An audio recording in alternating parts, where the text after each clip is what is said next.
fentanyl to seize? Why is there any fentanyl to seize? You know, it's not bad enough that we got cocaine and methamphetamine. We got all kinds of illegal drugs. We got opioids, and then we've got fentanyl, which is a synthetic opioid. And we're going to spend a lot of time today rolling out the problem.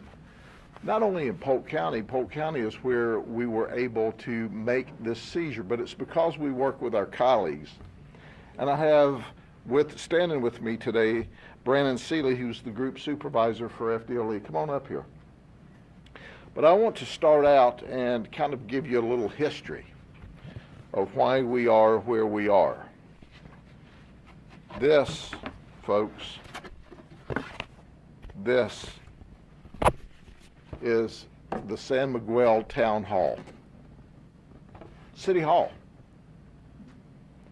And if you look closely, you can see there are a lot of bullets peppered throughout City Hall.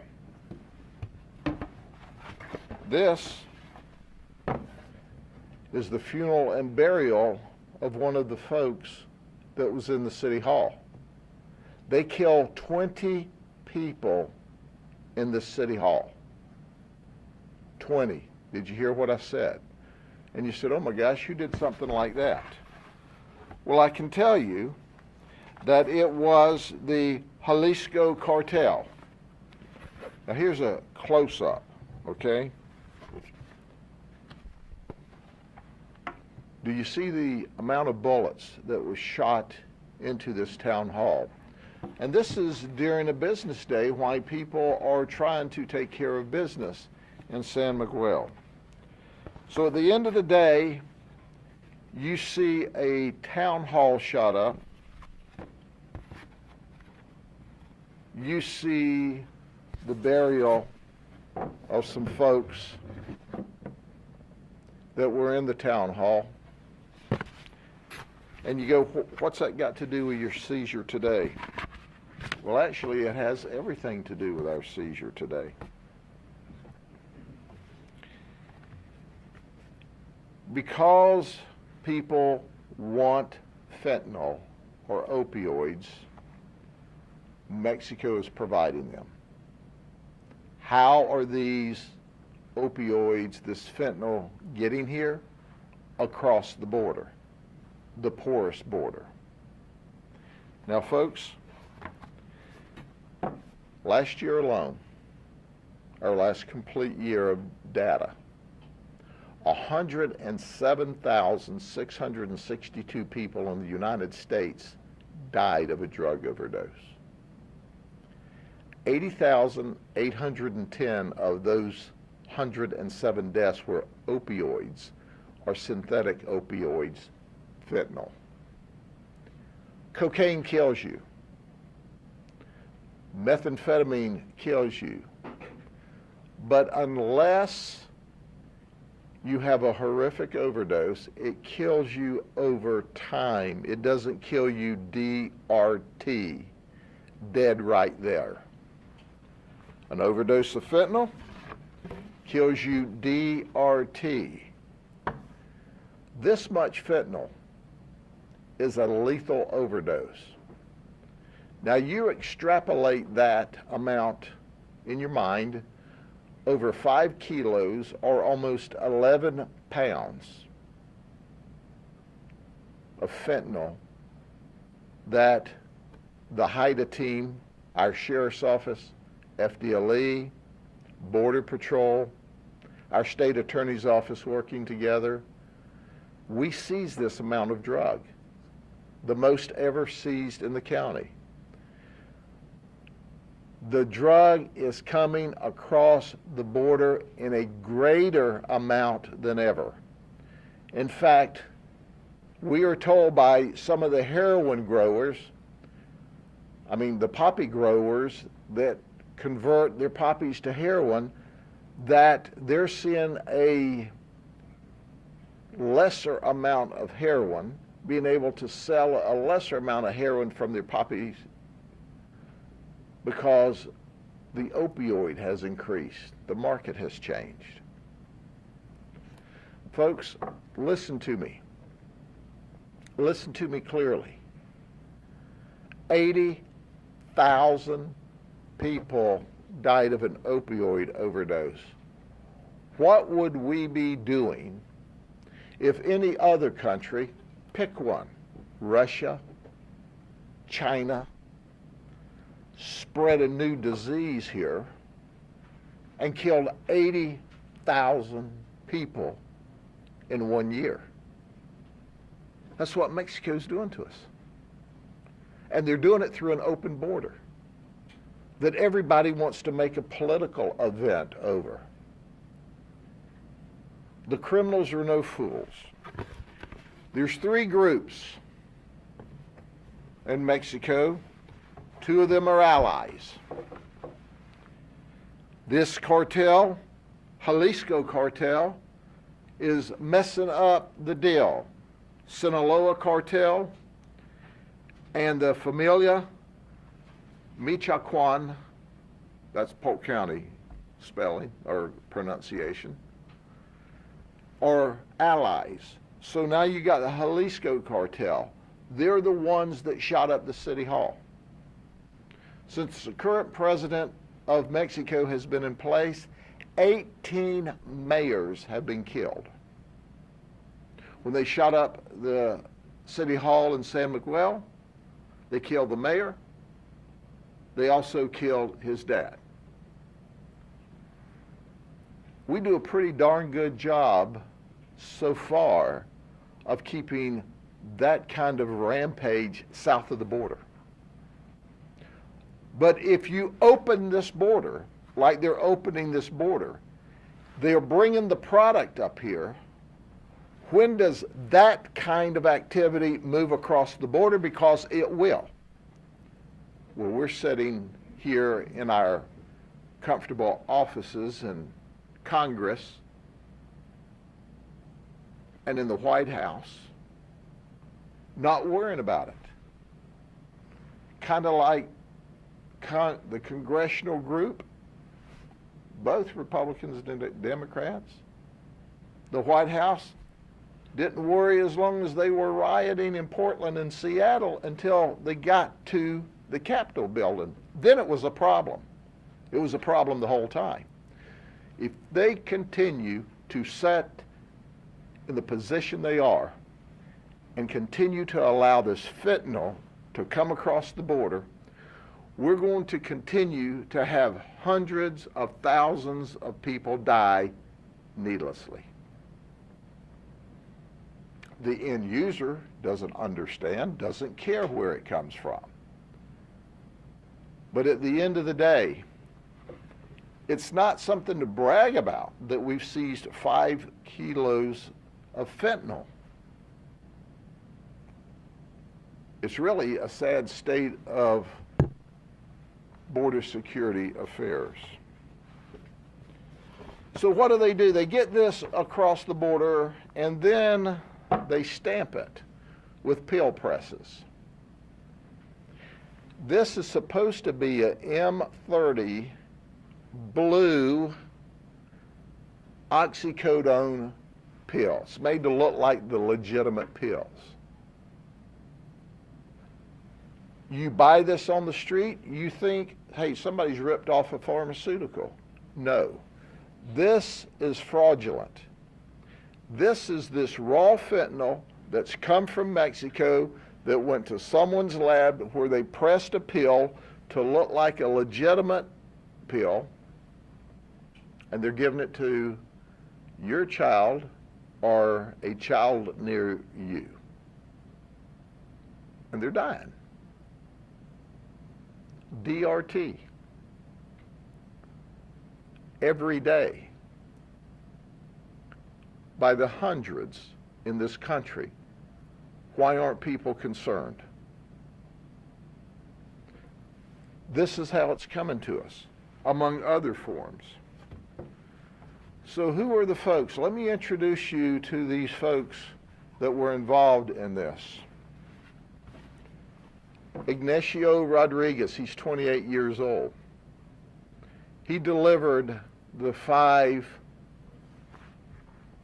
kilos. And here's what it came in. A Chow cereal box. 2 kilos were in the box. 3 kilos were in the cooler. That's right. Think about that for a minute. Borrowed the kids' Captain Crunch box to deliver the fentanyl. He delivered it. But let me introduce you to 2 of his counterparts. This is Mario Castro Salachi. He's 29. He's a money courier. He's the one that picks the money up for the two gangs that are friendly and makes sure that it gets back to Mexico. He lives in Raleigh, North Carolina. He wants to establish the fentanyl drug pipeline into Polk County for Central Florida. We stopped that. Our detectives, who are the very best, working with the Border Patrol, who is fighting this border crisis not only at the border but all over the United States, was with us, as well as FDLE. They're the best in the business. But you know what? He's here illegally. Did you hear what I said? He's here illegally. He doesn't have a driver's license, so he has a driver.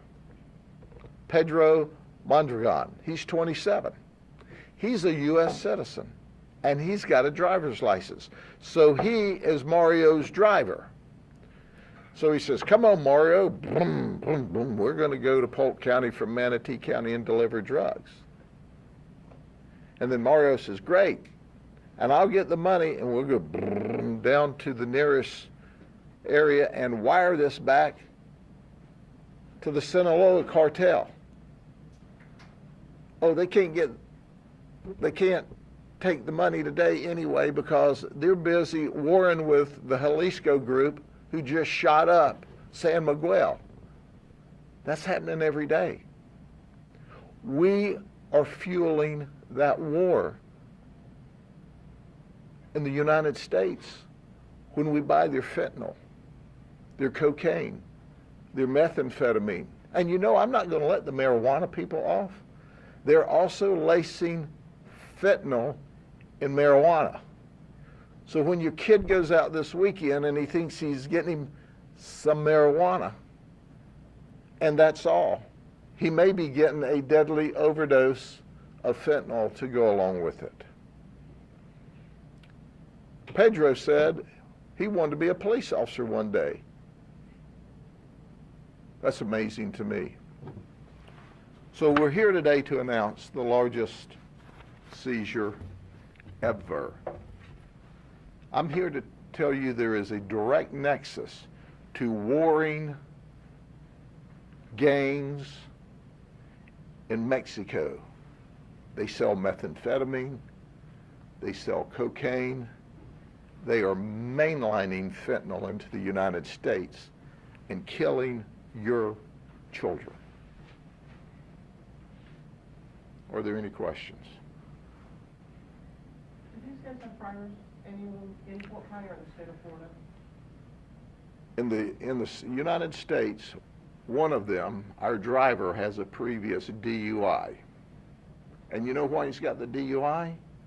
He hit a deer, and he pulled over to the side of the road and called law enforcement to report his vehicle crash. The other 2 don't have any criminal history in the United States. Well, folks, think about it. If you're from Mexico, and we don't know if they've got criminal history down there, if you're from Mexico and you cross the border to bring drugs and to transfer money back, it's a mess. Raleigh, North Carolina is the hub for this group.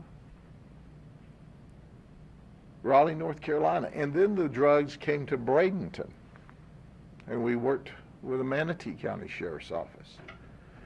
But the reality, folks, is while people are trying to come across the border, even though illegally, but to improve themselves and their family, the cartels are taking advantage of that. And they're bringing their fentanyl and their methamphetamine through. Why Border Patrol's busy with this volume of people? It's got to stop. That 5 kilos of cocaine is capable of overdosing and killing 2.7 million people. I want you to look at this chart. That 5 kilos of fentanyl, I keep calling it methamphetamine because they lace it. That 5 kilos of fentanyl, it doesn't have to be mixed. Sometimes it's in a pill with inert ingredients. Sometimes it's mixed with meth. Sometimes it's mixed with cocaine. Sometimes it's mixed with marijuana. But that 5 kilos is capable of killing everyone in that many counties, wiping out everyone. 2.7 million people. That's how deadly this fentanyl is. I don't know what we have to do to get people's attention. First, the user at the bottom end, you keep using fentanyl, you're going to die. And you're not going to die of old age. And there's 80,000 opioid deaths to prove that in the United States. But the power players are people in Congress, our federal power players, the president. If you don't stop this, you're helping kill a lot of kids and a lot of people in this country that shouldn't die. We can only do so much at the local level, but we've got to rain terror down, not only on the illegal cartels. They have no rules. They'll kill 18 mayors. They'll shoot up city halls. We don't want that here, but that's a normal event in Mexico. But if we keep letting it leak across and leak across and leak across, and the drug floods across, eventually that will be here. Grady, is fentanyl something that dealers put into weed, for example, to make it more marketable, or is it something that people actually go out, hey, that drug has fentanyl, like, do people actually know they're taking it? They usually buy the cannabis knowing it's laced with fentanyl. At least that's how they normally market it. But they get it by mistake. Or they get stoned and they get their piles of drugs mixed up. So they're pressing this fentanyl to make it look like oxycodone, legitimate pills. They are dusting it through meth, through cocaine, they're dusting it through cannabis, and then they're selling it and marketing it because it gives them a stronger high and a more powerful high. And they're looking for that ultimate high. Well, they're getting it. 80,000 of them got it last year out of 107,000 that died. But we got to work together. It breaks my heart to think that anyone dies of a drug overdose. And we're doing our part in law enforcement, but the brothers and sisters in law enforcement could use some help. Yes, sir. I've seen reports of this stuff making it into candy as well, and we got Halloween coming up. Do you have any tips or some for parents to look out for this kind of thing? Sure. Candy and stuff? First off, I haven't seen any of this mixed with candy or Halloween candy, but the basic tip for Halloween is if it's not sealed and wrapped up, don't let your kids have it. But what I have seen is the marijuana gummies laying around, the gummies laced with methamphetamine laying around, and the kids accidentally picking it up in the house. But my point simply is to say I'm very proud of my detectives who are simply the very best in the business, my undercover folks. And we're looking for the opportunity to take off more drugs. And my relationship with the FDLE, and we have Nicole Orr from the state attorney's office here. She's the lead prosecutor in these cases, and she's going to do her part. So at the end of the day, we've got the team working here. But dadgummit, people have got to wake up and understand that stuff is pouring in on us across the border, and it's killing our people. And there are gang wars over the market south of the border. Where was the lab that pressed the fake counterfeit blue pills? It doesn't have to be a lab. It can be someone who buys a pill press, and you can buy them online. So it's not always a lab. It's somebody in their dadgum bedroom that have bought a pill press. And can you imagine determining whether you live or not is, okay, here's your M30s, and the guy who's putting the fentanyl in with the inert ingredients, he's stoned tonight. And that's what we typically see. When we see one fentanyl death here, we usually see 2 and 3 and 4 close together. What happened is an overdose amount got mixed into that drug got sent down from the traffickers to the sellers to the customers, and we see 2 or 3 or 4, and then it goes away. And then a week or two, a month later, we see 2 or 3 or 4 die again. We've got another overdose amount.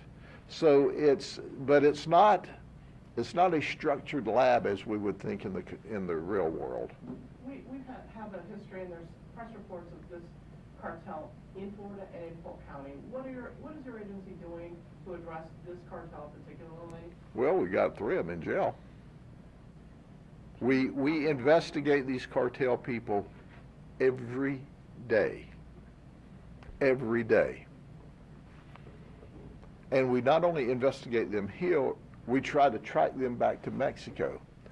How much luck do you think we get extraditing cartel members when they're killing mayors 18 at a time? How you got to get someone to deal with them, take them in custody when we identify them, and get them to us, and that happens. But we're working a large meth operation a few years ago, and while we were down there with our undercover operatives in Mexico, they cut the head of the police chief off. That slowed things down a while. So my point is, these are very violent gangs, and if you get in their way, they murder you. They shoot up the entire city hall. Folks, this is not just people coming across the border because they want to do better for their community or for their family and their community. This is organized criminals that are flooding their fentanyl and their methamphetamine and their cocaine through the border. And dadgummit, we've got to make a political issue out of it where if this political party wants to stop it, then that one thinks we shouldn't. And that is wrong, wrong, wrong. Shame on all of you.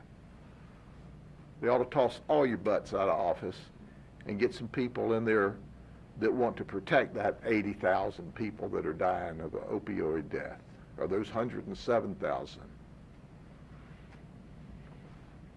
Any other questions? I can't think of another way to badmouth these guys, but if y'all help me out, I'll try. Y'all have a good weekend, and know this. We're going to protect your children. We're going to arrest these traffickers. We're going to send them to prison for a long time. But you know what we've done here? We've taken the competition away from another set of traffickers. Take care. Have a good weekend.